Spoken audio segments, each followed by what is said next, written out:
Amis d'un jour et de toujours, bonjour. Lecture de mon premier ouvrage, Promesses parisiennes. 6e chapitre.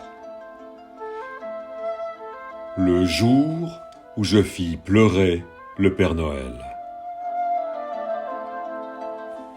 Tout le monde dans le quartier la connaissait, la petite boutique à la devanture bleue. Un bleu raphaélien, qu'en fermant la perspective de la rue du Dahomey, elle prenait le soleil du matin. Un monsieur sans âge y régnait en maître. Sa longue barbe blanche avait cessé de pousser quand il avait dû arrêter de vieillir. Ou, à bien y réfléchir, était-ce peut-être l'inverse? Une chose était certaine, il était devenu pour tous le Père Noël. Les horaires de son atelier ouvrant sur la rue rythmaient la vie du quartier en une sorte de métronome rassurant. Tous les matins à 8 heures, il défaisait un à un les panneaux de bois qu'il avait la veille au soir ajustés avec le plus grand soin avant de s'en aller. Personne ne savait où d'ailleurs, et ne s'en était jamais montré curieux, puisqu'il savait chaque matin revenir. Il n'avait jamais failli à sa tâche, ni en avance, ni en retard.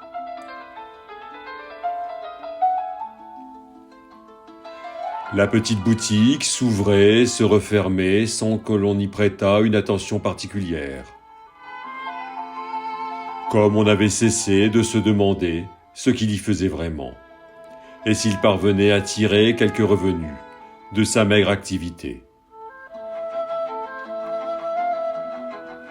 Lui était resté fidèle au mécanisme manuel du rideau de fer qu'il remontait en actionnant une immense manivelle fichée dans le mur intérieur de l'atelier.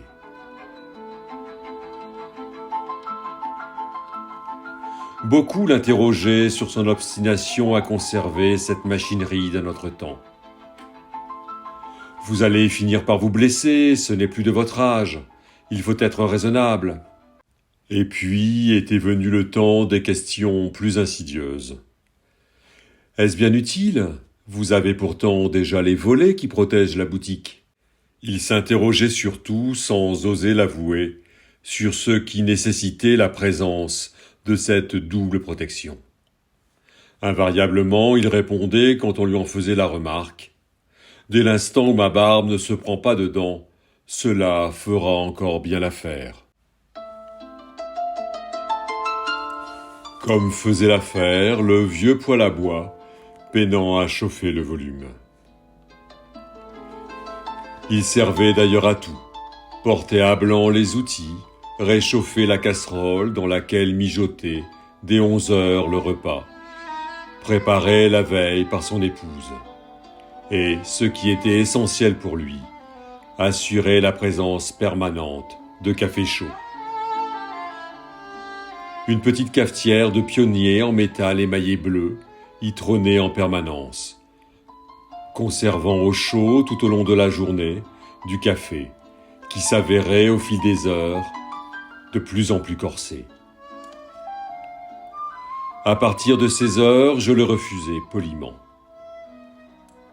Je savais par expérience qu'il aurait alors un arrière-goût de formaldéhyde, le rendant un peu fort en bouche. Sa femme, il y avait donc, et ce fut une surprise pour moi, véritablement une mère Noël, veillait à son bien-être avec un soin presque maternel. Elle lui préparait chaque jour de la semaine une gamelle. Il aimait ce terme, il le revendiquait même. Il ne se considérait pas comme un artiste, ni même un artisan d'art, mais comme un ouvrier.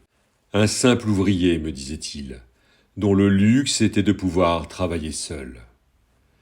Son emploi du temps, c'était, l'âge venant, fait d'habitude, plutôt que d'être dicté par des impératifs liés aux commandes, qui s'étaient faites de plus en plus rares. Il ne semblait pas en prendre ombrage, et paraissait, toujours, très occupé.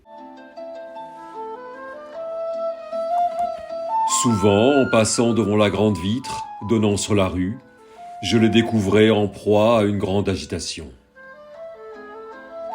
Je n'osais alors le déranger et l'observer depuis le trottoir, espérant qu'il me vît et m'invita comme d'habitude à entrer. Il déambulait en parlant à travers l'atelier, accompagnant ses paroles de grands gestes. Il ne soliloquait pas dans sa barbe comme un dément. Non, il parlait comme on s'adresse à un interlocuteur de chair et de sang.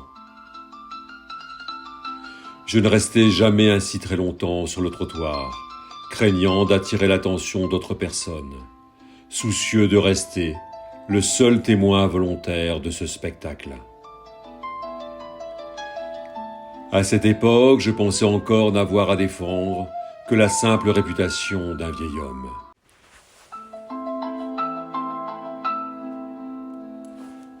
Un jour de visite, je me ravisai, la main figée sur la poignée de la porte vitrée.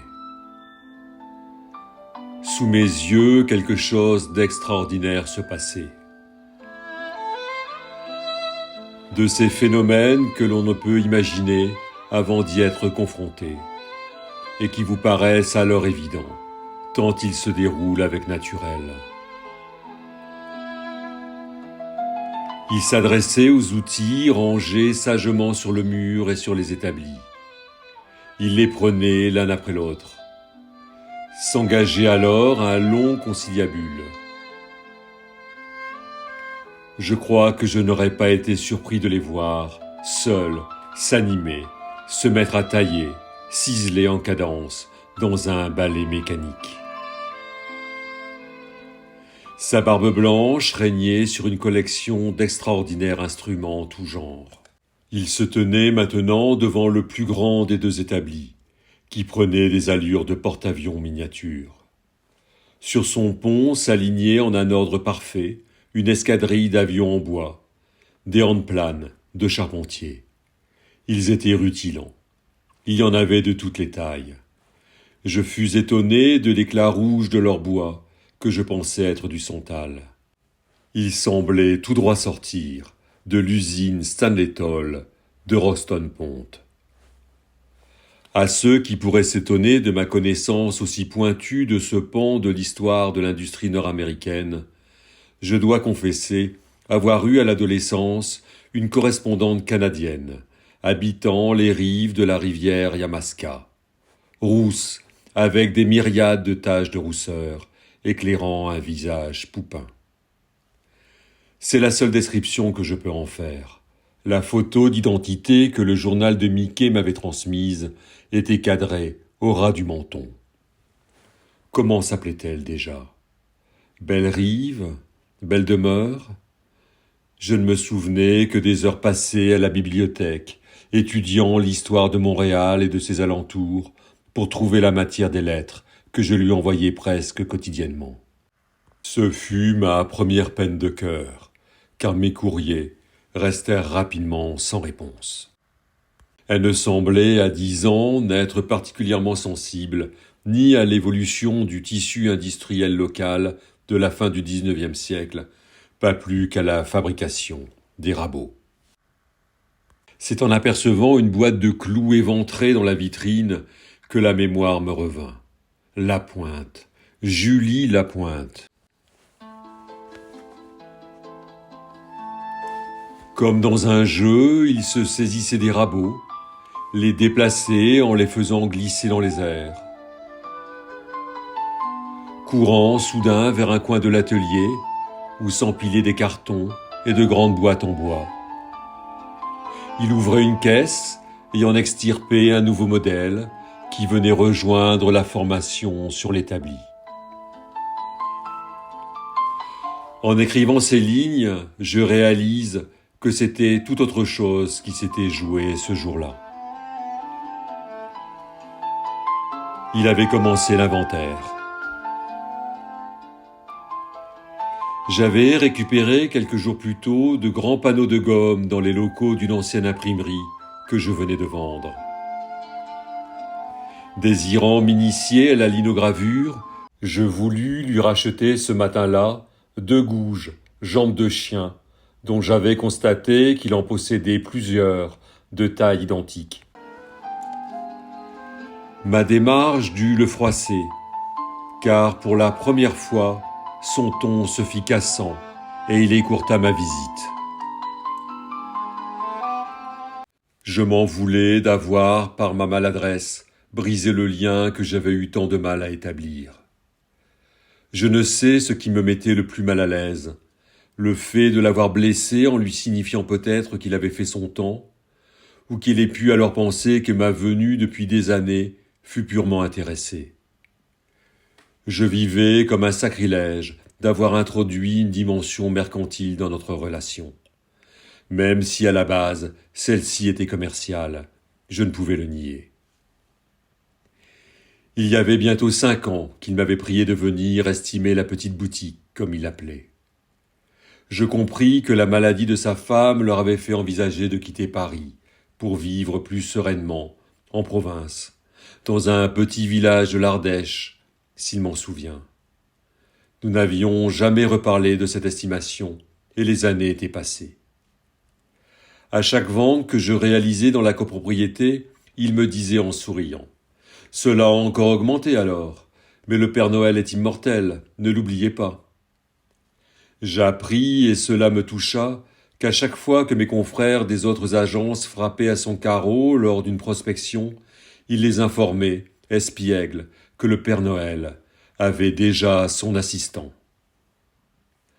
Pendant des semaines, je n'osais aller le voir. Je faisais même un détour par la rue de la Forge Royale pour ne pas passer devant la boutique. J'étais persuadé qu'il ne serait jamais lui, venu à l'agence. Je me trompais lourdement. Une fin d'après-midi, alors que je rentrais de rendez-vous, je croisai Emma, qui m'attendait sur le seuil. Impatient à son habitude de courir attraper son train de banlieue. « Le Père Noël est venu te voir. Je l'ai installé dans le petit bureau du fond, pour que vous soyez tranquille. À défaut de cheminée, il pourra repartir par la petite porte de derrière. Tu me raconteras. » C'était bien lui. Il ne s'était pas départi de son manteau, une sorte de longue cape couleur pourpre. Je dois avouer que le tableau était saisissant. Sur la table de réunion était posé un petit paquet entouré d'une ficelle dont le nœud retombait en 2 boucles parfaitement symétriques. Il porta l'index gauche à ses lèvres, m'invitant à me taire, tout en poussant en ma direction de sa main droite le paquet. Je tirai sur l'une des extrémités de la fine cordelette de chanvre à la rugosité si particulière. Comme par magie, la boîte s'ouvrit sur une multitude de gouges qui s'éparpillèrent sur la table. « Il y en a 15, précisa-t-il. Elles sont à vous. Ma femme a insisté pour que vous les ayez. » Ses mains, dont je remarquai pour la première fois l'extrême finesse, se serraient l'une l'autre, comme pour s'empêcher de replonger dans le petit coffret. Je fus peut-être la première personne à voir pleurer le Père Noël. J'avais autre chose, mais c'est un peu illégal. Je ne pouvais pas vous la donner ici. Ce sera pour un autre jour. Ses yeux avaient retrouvé leur malice. Il s'était levé et avait ouvert la petite porte-fenêtre donnant sur la cour. « Ce n'est pas la peine de me raccompagner, je connais le chemin. J'ai mes habitudes. »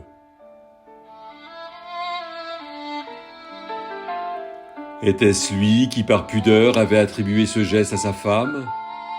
Ou cette dernière qui, par délicatesse, le voyant décliner, avait trouvé ce moyen pour lui faire abandonner son établi, avec la fierté de celui qui transmet son savoir? C'était leur histoire, elle leur appartenait.